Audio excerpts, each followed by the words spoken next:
Hello बच्चों, कैसे हो आप लोग। परम इंस्टीट्यूट ग्रुप ऑफ एजुकेशन में आपका स्वागत है। आज हम लोग कक्षा 10 सब्जेक्ट सामाजिक विज्ञान का जो भी 2023 के लिए मोस्ट इम्पॉर्टेंट क्वेश्चन है वो बताने वाले हैं। ये कहीं भी आप नोट करके रख लीजिए कि अब की बार 2023 के मैप में मतलब कि नक्शा जो आता है इतिहास और भूगोल से वो वाला क्वेश्चन बताएंगे 100%। इससे बाहर कुछ भी नहीं आएगा, चाहे आपका भूगोल हो और चाहे आपका इतिहास हो। तो दोनों के लिए 5-5 नंबर के क्वेश्चन आते हैं, आप उसे नोट कर लीजिएगा और ये मैप में बना लीजिएगा। यही क्वेश्चन बार बार पढ़ लीजिएगा, इससे बाहर कुछ नहीं आएगा पूरे गारंटी के साथ। तो आइए देखते हैं हमारा सब्जेक्ट जो सामाजिक विज्ञान है उसमें किस तरह से क्वेश्चन आते हैं और कैसे हमें हल करना होता है। तो सबसे पहले हमारा क्वेश्चन होता है कितने नंबर का, 100 नंबर का। हर सब्जेक्ट 100 नंबर के होते हैं। अब ये डिवाइड होता है कितने नंबर में, 30 नंबर में और 70 नंबर में। ये 70 नंबर जो होता है, ये 30 तो आपके हो गए स्कूल से मिलने वाले, जिसमें आपका फाइल हो गया और प्रैक्टिकल हो गया, वाइवा हो गया। तो आपको इस पर बहुत ज़्यादा फोकस करने की ज़रूरत नहीं है, क्योंकि सबसे ज़्यादा असली लड़ाई इसी नंबर पे है, 70 नंबर पे। और ये हम जहाँ जो कुछ भी बताएंगे आज आपको, इस 70 नंबर को कैसे लाना है उसी के बारे में बताएंगे। तो आइए देखते हैं। आपकी बार एग्जाम का पैटर्न कुछ चेंज हुआ है, तो उसके लिए कैसे करना है। तो ये आपका 20 नंबर का आएगा MCQ, मतलब मल्टीपल चॉइस क्वेश्चन आएंगे, वो एक नंबर के होंगे। और इसके लिए आपको जो है OMR शीट दी जाएगी, उस पर भरना होगा। बात आती है अब अगले 50 नंबर की। इस 50 नंबर में आपका डिस्क्रिप्टिव होगा, यानी बड़े बड़े आंसर लिखने होंगे। उनको कैसे कैसे करना है ये देखते हैं। तो बात आती है 70 नंबर कौन से सब्जेक्ट से कितना आएगा। यहाँ देखते हैं कि हमारा सामाजिक विज्ञान 4 भागों में बटा होता है, इतिहास, भूगोल, नागरिक शास्त्र और अर्थशास्त्र। अब सब में इतिहास में से टोटल 20 नंबर का क्वेश्चन आता है। 15 नंबर का आपका हो गया क्वेश्चन आंसर लिखने के लिए और 5 नंबर का मैप। अभी हम आपको मैप के बारे में पूरी जानकारी देंगे कि कैसे कहाँ से क्वेश्चन आएंगे। 100% वही क्वेश्चन आएंगे, इससे बाहर नहीं आएगा। भूगोल में भी आपका 20 नंबर का क्वेश्चन आता है। 20 नंबर में से 15 नंबर आपका लिखने के लिए आएगा, 5 नंबर आपका मैप से आएगा। नागरिक शास्त्र में 15 नंबर का क्वेश्चन और अर्थशास्त्र से 15 नंबर का क्वेश्चन। इस तरह से काउंट करने पे हमारा 70 नंबर हो जाता है। चलिए आइए देखते हैं कि इतिहास में मैप में कौन से क्वेश्चन आते हैं जो हर बार आते हैं, जिन्हें हमें पढ़ के ही जाना है हर हाल में। इससे बाहर कोई नहीं आएगा और इतने ही आएंगे, आप इसको अच्छे से पढ़ के जाइएगा। एक क्वेश्चन बनता है कि कांग्रेस का अधिवेशन कहाँ और कब हुआ था। तो वह स्थान जहाँ कांग्रेस का अधिवेशन हुआ था, तो पहला क्वेश्चन ऐसे ही दे देगा कि वह स्थान जहाँ 1920 का कांग्रेस का अधिवेशन हुआ था। तो 1920 में कांग्रेस का अधिवेशन 2 जगह हुआ था। एक आपका हुआ था कोलकाता में और दूसरा हुआ था आपका नागपुर में। तो ये जो कोलकाता में आपका हुआ था ये सितंबर के महीने में हुआ था। अगर दे दे कि वह स्थान जहां कांग्रेस का अधिवेशन सितंबर 1920 में हुआ था, तो आप ऑप्शन में कोलकाता मार के आएंगे। मान लीजिए आप दे दे कि वह स्थान जहां दिसंबर 1920 में कांग्रेस का अधिवेशन हुआ था, तो उसके लिए आंसर होगा आपका नागपुर। तो सबसे पहले आप मैप पढ़ लीजिएगा, भारत का नक्शा कौन सा राज्य कहाँ पर स्थित है, और उस आधार पर तैयार करके जाइएगा। 1 से 2 बार आप प्रैक्टिस करेंगे और ये क्वेश्चन हर साल पूछे जाते हैं, हर बार पूछे जाते हैं, अब की बार भी पूछे जाएंगे। फिर अगला क्वेश्चन बनता है कि वह स्थान जहां 1927 में कांग्रेस का अधिवेशन हुआ था, तो इसका ऑप्शन होगा मद्रास। अब ये हमें नक्शा में पता ही नहीं कि मद्रास है कहाँ, तो एक सिंपल सा क्वेश्चन आता जाता छूट जाएगा। फिर अगला क्वेश्चन देगा कि वह स्थान जहां कांग्रेस का 1929 में अधिवेशन हुआ था, तो इसके लिए हो जाएगा आपका लाहौर। लाहौर में हुआ था, ये बड़ा ही प्रसिद्ध था। और अक्सर इन तीनों में से अगर कोई पूछे कि सबसे इम्पोर्टेंट कौन है, तो हम लाहौर वाला ही कहेंगे कि आप लाहौर को जरूर देख के जाइएगा।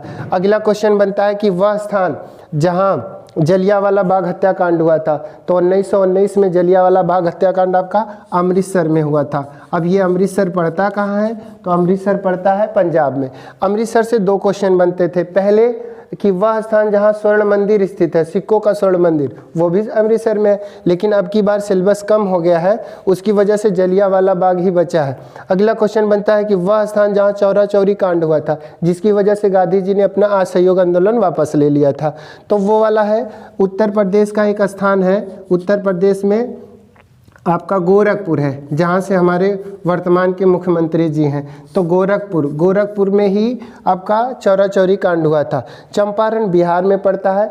अगर क्वेश्चन पूछ दे कि किसानों द्वारा पहला आंदोलन कहाँ हुआ था, तब भी चंपारण मारेंगे, और गांधी जी द्वारा पहला आंदोलन कहाँ किया गया था सत्याग्रह, तब भी चंपारण मारेंगे। वैसे क्वेश्चन आता है कि नील की खेती के लिए किसानों का सत्याग्रह आंदोलन कहाँ हुआ था, तब भी चंपारण मारेंगे, ठीक ना।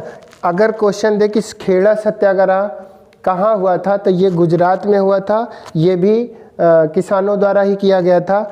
और ये क्वेश्चन एक बनता है कि अहमदाबाद मिल मजदूर कब मतलब आंदोलन कब हुआ था, तो ये भी 1918 में हुआ था, और गांधी जी इन तीनों आंदोलनों में गांधी जी भाग लिए थे। तीनों आंदोलनों के अध्यक्ष गांधी जी ही थे। अब हमारा क्वेश्चन इतिहास में 5 नंबर का जो नक्शा होता है, यही क्वेश्चन आते हैं, हर बार आते हैं, इनको अच्छे से आप देख के जाइएगा। चलिए आइए हम बताते हैं आपको भूगोल में। भूगोल में आपका जो ना खनिज संसाधन चैप्टर है, खनिज संसाधन से आता है कि जैसे मान लीजिए कोयला, भारत में कोयला सबसे ज़्यादा कहाँ पाया जाता है, या आपको दे देगा लौह अयस्क के बारे में, यानी लोहा सबसे ज़्यादा कहाँ पाया जाता है, या मतलब खनिज संसाधन में आपका कोयला हो गया, लोहा हो गया, अभ्रक हो गया, ये सारे क्वेश्चन बनते हैं कि वह स्थान जहाँ सबसे ज़्यादा कोयला, अभ्रक या लोहा पाया जाता है। तीनों को देख के जाइएगा। वैसे ये जितने भी भारत के पूर्वी राज्य हैं, जैसे आपका हो गया उड़ीसा, जैसे आपका हो गया झारखंड, और जैसे हो गया छत्तीसगढ़, इन तीनों राज्यों को अच्छे से देख लीजिएगा मैप में कहाँ है। कुछ भी आपको अगर समझ में आपको ना आए कि हम नक्शे में भरे तो कौन सा भरे, तो कम से कम उड़ीसा मार के आइएगा, ऑप्शन सही होगा। क्योंकि खनिज संसाधन के मामले में सबसे धनी राज्य भारत का कौन सा है, तो उड़ीसा है। इसको आप अच्छे से देख के जाइएगा, उड़ीसा, ठीक ना। वहाँ लगभग कोयला भी मिल जाएगा आपको, लोहा भी मिल जाएगा आपको, अभ्रक भी मिल जाएगा। अगला क्वेश्चन बनता है लौह अयस्क के बारे में। तो लोहे के लिए उत्पादक राज्य झारखंड, उड़ीसा ही है, वो भी मार दीजिएगा। परमाणु केंद्र, ये दो पूछता है, एक नरौरा वाला है और एक कलपक्कम वाला है। भारत के नक्शे में आप देख लीजिएगा कि कहाँ है। सबसे पहले आपको भारत का नक्शा पढ़ना है। मान लीजिए आपको नक्शे की जानकारी नहीं है कि नक्शा हमें तैयार कैसे करना है, तो वीडियो को पहले लाइक करिएगा, शेयर करिएगा और सब्सक्राइब चैनल को जरूर कर दीजिएगा। कमेंट में आप बताइएगा कि आपको कहाँ तक समझ में आ रहा है, कहाँ तक नहीं। हम इस पर एक पूरा नक्शा बनाएंगे और उस पर हर क्वेश्चन कहाँ कौन सा राज्य है वो सारे के सारे बताएंगे। ये डिपेंड करता है आप पर कि आप ज़्यादा से ज़्यादा इसको सब्सक्राइब करिएगा, शेयर करिएगा। अगला क्वेश्चन बनता है कि बांध। ये क्वेश्चन फिक्स है देता है कि बांध, कौन सा बांध किस राज्य में है। जैसे मान लीजिए दे दिया भाखड़ा नांगल बांध किस राज्य में है, या हीराकुंड बांध किस बांध पे है, या सलाल बांध किस नदी पर या किस राज्य में है। तो वैसे ज़्यादातर राज्य ही पूछता है कि कौन सा बांध किस राज्य में है। तो इसके लिए भी आप देख लीजिएगा और नक्शे में देख लीजिएगा कि कौन सा बांध कहाँ पे है।